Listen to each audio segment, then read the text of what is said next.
Vasudevaya. So I received 3 or more questions about something that's going on in New Zealand at the moment. They have an election, and in part of the election is a referendum on a couple of issues, one involving euthanasia and the other one involving the legalization of marijuana. And so the questions were sort of like dealing with, of course, those issues, but some of the bigger picture stuff. And so we will speak about that tonight, and possibly over the next couple of talks that we do, so that we can cover the whole spectrum of things that come up with these issues. So tonight, I was just going to speak primarily about the legalization of marijuana and the spiritual perspective. I'll read a question that came in, which gives you an idea of kind of where we're going to be going with things. And they asked in relation to the question of marijuana usage and other things. We see the majority of people demanding the freedom to choose to do whatever they feel is desirable, although some of these things may be considered illegal. Where should the line be drawn between individual responsibility or / discretion and government legislation / enforcement? So you can see that opens up a whole can of worms, as it were. I'd like to begin by making the point that freedom from a spiritual perspective is the highest understanding of what it is to be completely free. There was this understanding or appreciation about the laws of karma, that for every choice that you make, there is a consequence. For every action that you undertake, there will be a result that will affect you and implicate you going forward in different ways. In the Vedic teaching, the idea of freedom was to become free from that reaction or consequence of my choices which bind me to the world, bind me to potential happiness or suffering going forward. So, and I'll just give a little perspective on that. There was this appreciation that when you take birth, it's not the same for everyone. Everybody is not born into equal circumstance. Some people are born with handsome or beautiful bodies. They're born with a natural fitness or abilities and talents. Some people are born in wealthy societies. Other people are born into great poverty. Some people are born with disability. Some people have wonderful opportunities for education and employment. Others have very little opportunity for education and employment. And I've always felt a little sad, I guess is the right term. You know, when we hear this big uproar in America and other parts of the world where you get elements of the population attacking the wealthy people and describing them as the 1%. And wanting to somehow, through law and through legislation of law, make it so that wealthy people are not so wealthy and that the poorer sectors of society get to have more of the economic benefits. And it's always kind of like amazed me because it's like, well, don't you get it? Don't you understand that while you may be feeling that you are in the 99%, when you live in a very privileged and wealthy country, you are the 1% of the world. And if you are going to apply that idea just within the context of your small social group, without taking into consideration the broader perspective in the world, I mean, how much are you as an individual willing to give up to the impoverished peoples of the world who have significantly less than yourself? So the point I'm making is not to want to be critical or to even say that that's necessarily a bad idea. I'm not talking about that. But I think there is a need to see things in a bigger perspective. In relation to the topic that we're talking about now, from the spiritual perspective, freedom was not about the freedom to make choices, the freedom to choose to do this or to do that without any inhibition or anything. Their idea was much deeper and much broader. There was a recognition that there is a consequence to all my choices and all my actions. The laws of karma will dictate going forward in my life and beyond what I'm going to experience because of my choices. And so from the spiritual perspective, this was considered that people weren't truly free, that they were bound by the laws of material nature and the laws of karma. And the idea of freedom was to become free from that bondage. So you can see just by applying, that understanding, the way they saw things was in a much bigger perspective.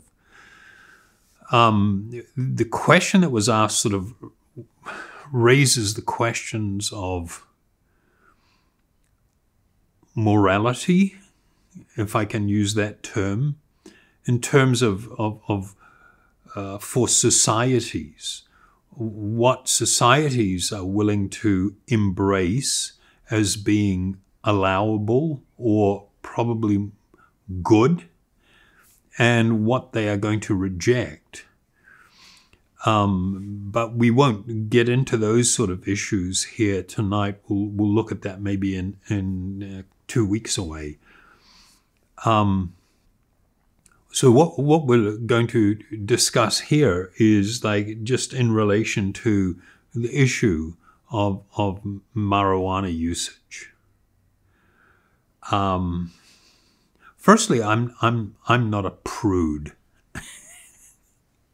I had a very wild youth. I utilized all forms of intoxicants, and starting from when I was about 14, and became quite a heavy user of some of these things.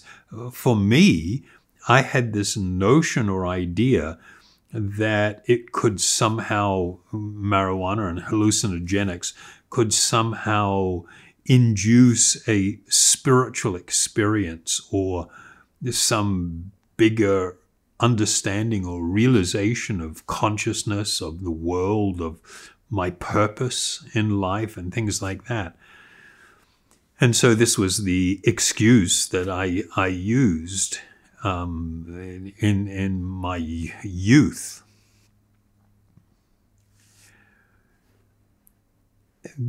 Quite often the argument that has been used in relation to the discussion of the use of marijuana was that alcohol is actually more destructive. There is more damage being done to society from alcohol usage than marijuana. And so marijuana should therefore be allowed because it's nowhere near as destructive and harmful. It's kind of interesting. We're working on a documentary at the moment with the Alcohol and Other Drugs Court here. It's an approach, a legal approach to the issue of addiction, and when specifically when it's the underpinning for criminal behavior or criminal activity. It has to do with treating the addiction issue. And of course, in the name, they've got alcohol and other drugs. So there is this growing understanding that alcohol is also a drug, because it is popular and widely accepted. It doesn't make it not a drug, and it doesn't mean that it doesn't alter your perceptions, doesn't affect your state of consciousness, because it very much does. Rather than trying to look at the issue as to whether society should legalize and embrace the use or not, I would just like to hone in on the spiritual question. A person that is endeavoring to engage in a spiritual life, they are on a journey of self-discovery.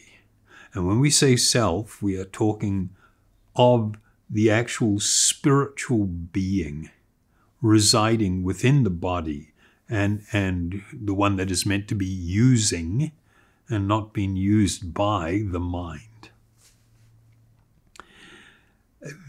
This is quite a radical conception.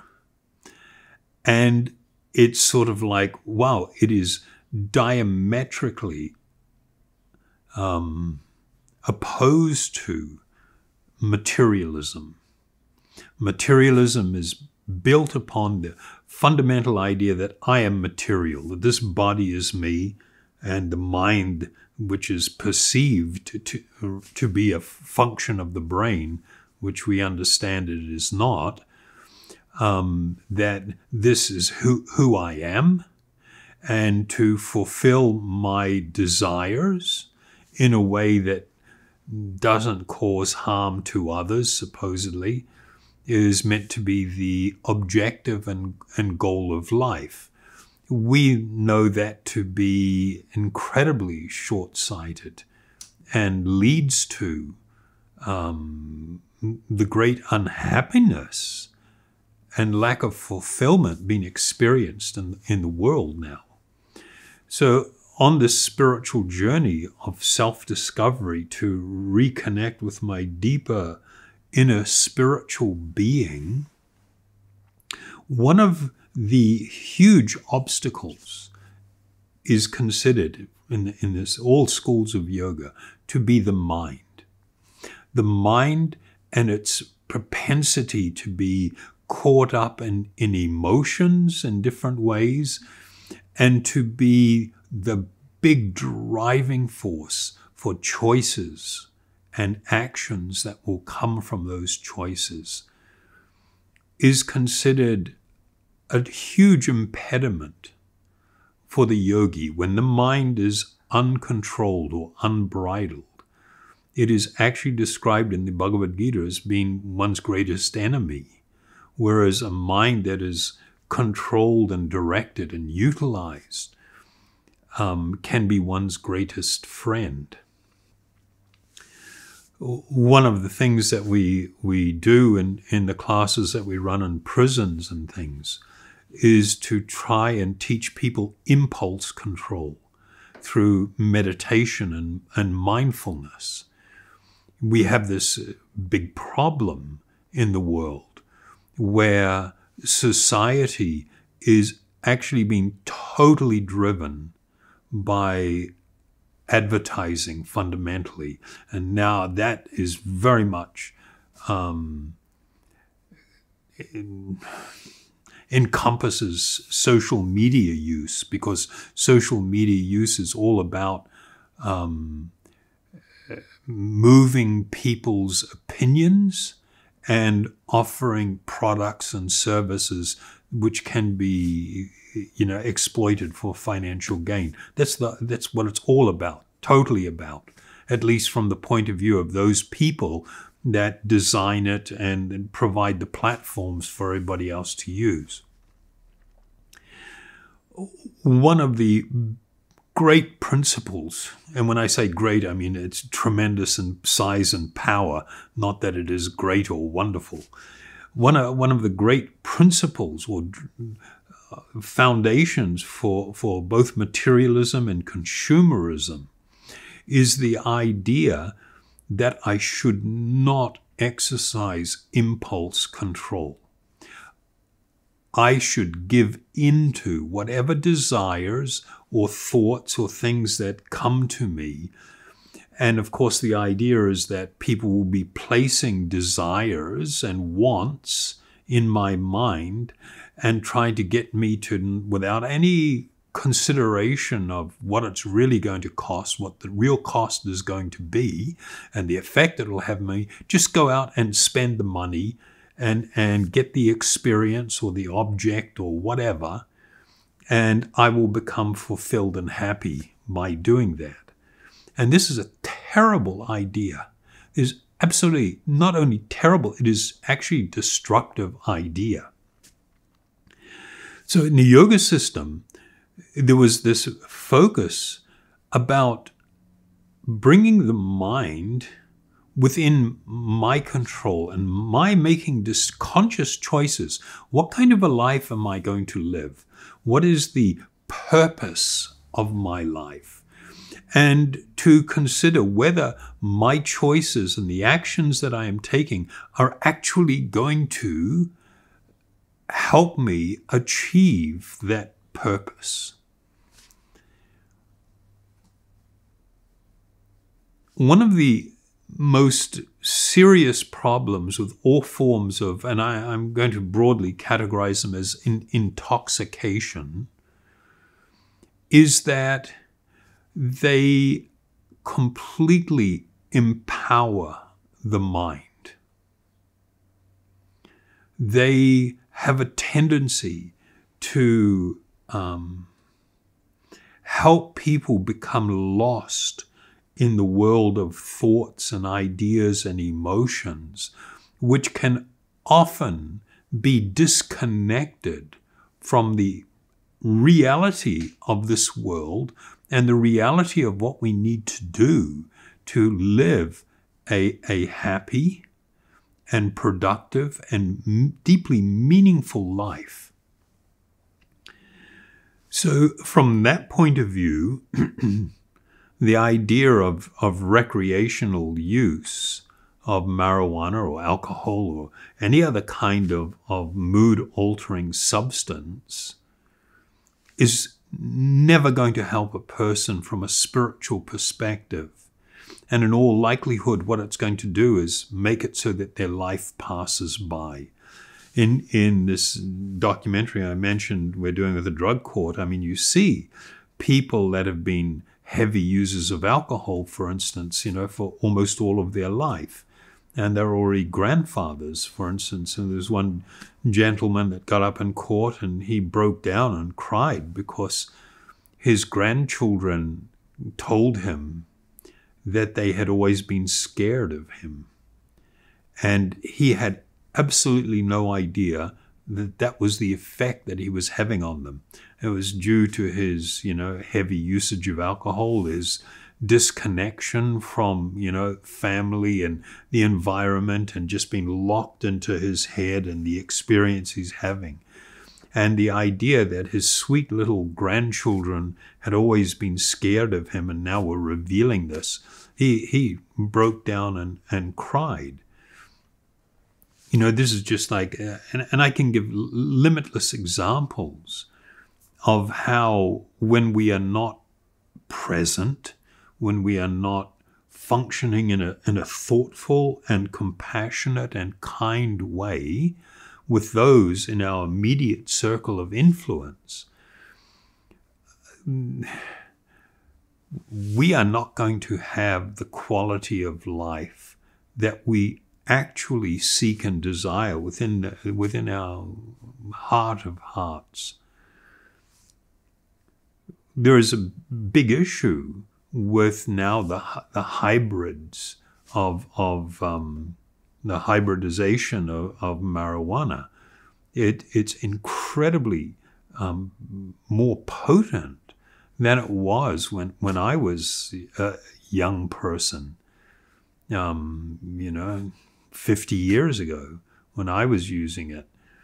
It's sort of like things have changed so much, and now they're finding, let me just make this point, and of course the reason that is happening is because they want to provide a stronger, a greater high. So what? For profit. It's only about profit. The more I can help you disconnect and go into another world and to try to escape, the reality of life and some of the difficulties that you may be faced with, the fact that you are purposeless, the fact that you are just floating around, people want to increase the potency in order to gain more market share. But it's having a profound effect. They're finding, for instance, that people who begin using in their early teenage years now with a type of marijuana that's been sold, the cannabis, they are suffering vastly higher conditions of mental illness. And it's manifesting in so many different ways. It's not contributing to people being really healthy and wholesome and having a real stable foundation. People are being taken off into the world of the mind. And it's sort of like very much tied into where movies are going and everything, where there's no distinction between fantasy and reality. They've become very much interwoven together. And with all the games and everything, people are being encouraged to live in more fantasy worlds, which is not going to help them get through their life and come to that end of their life and to have found significant meaning and purpose, and to be able to look at death in the face and not be totally freaked out, to see it as part of a continuum of some great discovery, this wonderful spiritual journey that they have embarked upon, a journey that brings enlightenment and self-realization and God-realization, and actually makes it so a person can begin to experience the real happiness that we are truly looking for. So for me, the arguments about, marijuana is less harmful than alcohol, well, that's debatable.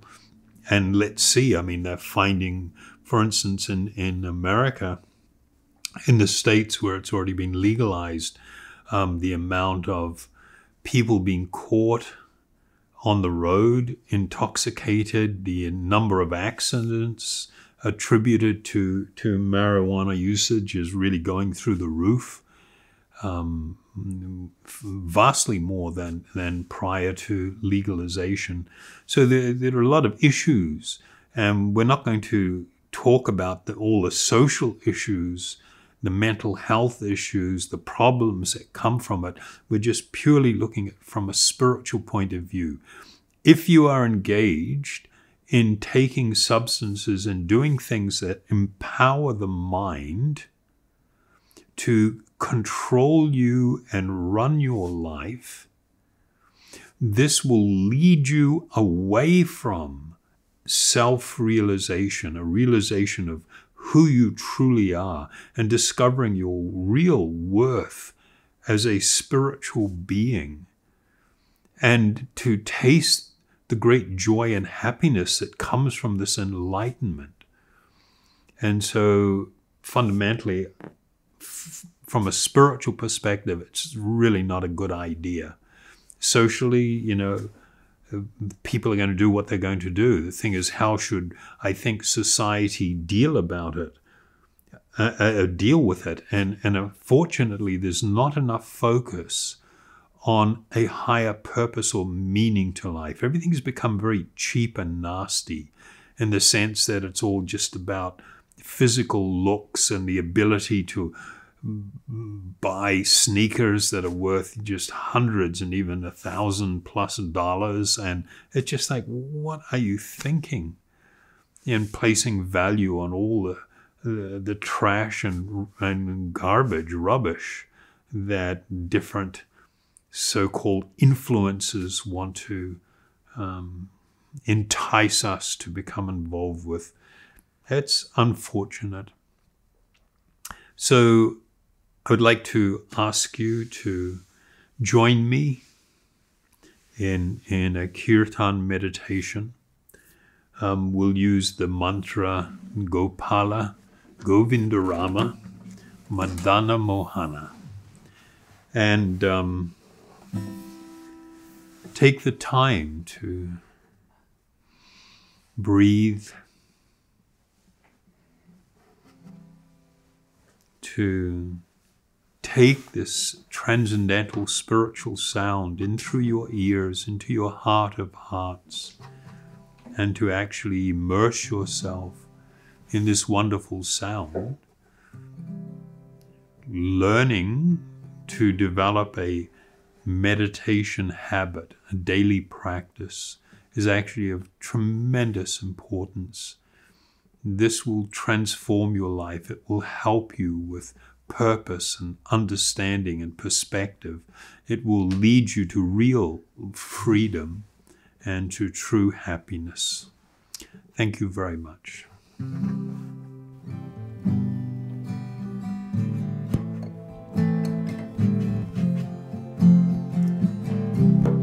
Gopala, Govinda Rama, Madana Mohana. Gopala, Govinda Rama, Madana Mohana. Gopala, Govinda